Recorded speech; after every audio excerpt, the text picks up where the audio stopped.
Hello everyone, and a massive welcome to the channel. Now this video today is going to be a little bit different in terms of style to what I normally put out, and that's because today's video is going to be the majority voiceover. And I chose voiceover for this specific video because I'm sharing a lot of information about the whole process of finding a nursery place and our experience with finding a nursery place, and I really didn't want to miss out on any information. The whole reason why I think this video would be useful is because this is a big thing. You know, your child going to nursery is not just a big thing for the child, but it's also a big thing for you as parents or carers. And if you're anything like me and you're a first-time mum or a first-time parent or carer, and literally you're trying to figure out, you know, you're doing research and you're trying to figure out where the best place is to start. And I was very overwhelmed and I was very, very worried. Like, oh my God, where do I start?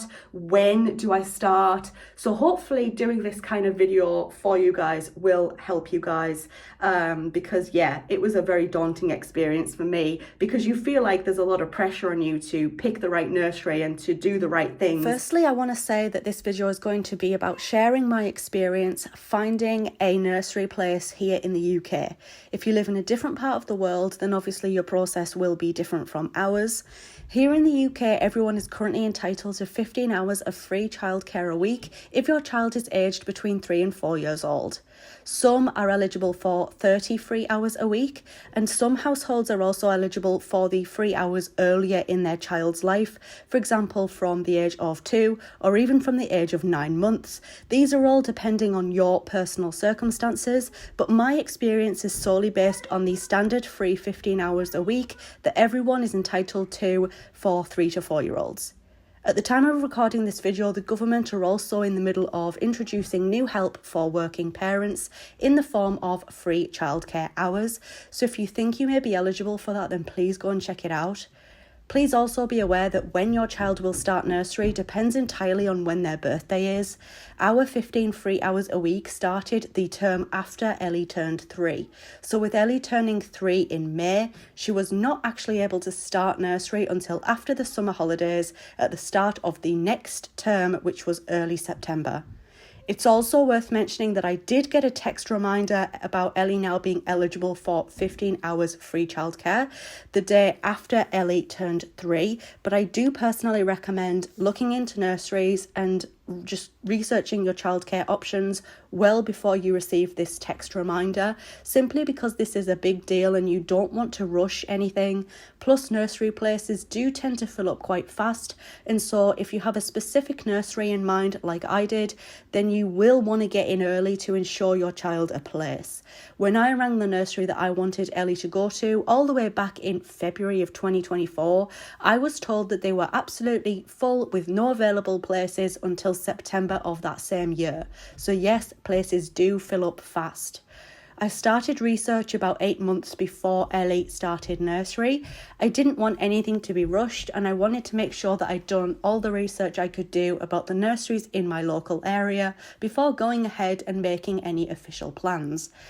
I'd recommend starting off by doing your own research about any possible free childcare hours you could be eligible for and what sort of childcare you need or want for your child. This will depend entirely on your personal circumstances. Like I said, me and my husband are just doing the free 15 hours a week that all 3 and 4 year olds are currently entitled to here in the United Kingdom. We do have the option to add more hours for Ellie, of course, but we would have to pay for that. We're just going to see how well 15 hours a week goes before possibly adding any hours extra to the mix. It's a good idea to have an idea of how many hours of childcare a week you need from a nursery. Again, this will depend entirely on your personal circumstances and commitments. Basically, the first step for me is just do your research about what's in your area and the possible free childcare hours that you're entitled to. I wanted a very specific nursery for Ellie, mainly because I can't drive, so I needed something that while my partner was at work, I could easily get to. This specific nursery that I chose, have smaller class sizes, which I thought would help prevent Ellie from getting really overwhelmed, as she can get very anxious around large groups of people.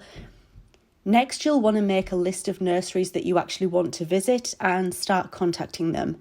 Nursery places can fill up fast, like I previously mentioned, so it's essential that you don't leave this until the last minute. I started looking around nurseries about 7 months before my daughter was even going to start attending. So I researched for about a month, and then the following month I started contacting nurseries about coming to have a look around. So once you contact nurseries, they'll probably first invite you to an appointment to just take a look around the nursery before you actually register your child anywhere. This is your opportunity to, of course, make sure your child likes the nursery, get to know the staff a little bit, and just to ask any questions that you might have. We looked around nurseries back in March of this year, so 2024, ready for Ellie to begin nursery in early September. If you found a nursery that both you and your child seem happy with, the nursery are then able to hold a place for your child, like reserve a place basically. In our case, during our visit to the nursery, we registered an interest in our daughter attending that nursery by simply giving them our phone number, Ellie's date of birth and full name. The nursery then rang me in July of that year, 2024, to confirm some information and to discuss dates for Ellie's phasing in period. I'm assuming this is a pretty standard thing for nurseries nowadays, but with our particular nursery, they offered a phasing in period, so Ellie could get used to the staff and the nursery before officially starting. And during the phasing in stage was when we filled out all of the official forms with the nursery. In the end, Ellie did, I think it was a week and a half of phasing in. Phasing in started the last week of August and ended in early September on the first official day of the new term. You must also be willing to show the nursery your child's personal health record book, or the Red Book as it's also known as, and also their birth certificate as well, just so the nursery can make sure that all of the details are correct and the funding goes to the right child. For the free 15 hours a week that everyone in the UK is currently entitled to for 3 and 4-year-olds, the nursery you choose for your child will apply on your behalf for that.